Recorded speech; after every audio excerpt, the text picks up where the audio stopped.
মাহমুদুল্লাহ ঝড়ে পড়ে গেল কবুতর, মাঠে হতাশায় দুঃখ, যা করলেন রিয়াদ। ঠিক কি এমন ঘটেছিল তখন? বিস্তারিত জানতে ভিডিওটি না টেনে সম্পূর্ণ দেখার অনুরোধ রইল। প্রথম ম্যাচ হেরে ব্যাকফুটে বাংলাদেশ। স্কোরবোর্ডের দ্বিতীয় ওয়ানডেতে রান উঠেছিল যথেষ্ট, কিন্তু হুড়মুড়িয়ে পড়েছিল উইকেট।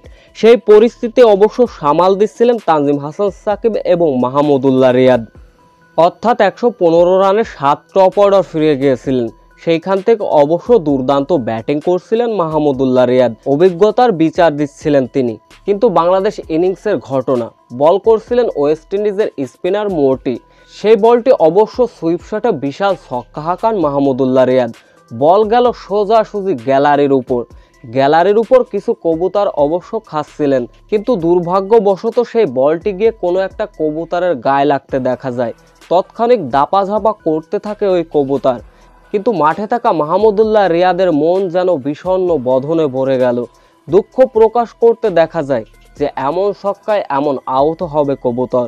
এরপরও অবশ্য ব্যাটিং তাণ্ডব চালিয়ে 50-র দেখা পেয়েছিলেন মাহমুদুল্লাহ রিয়াদ।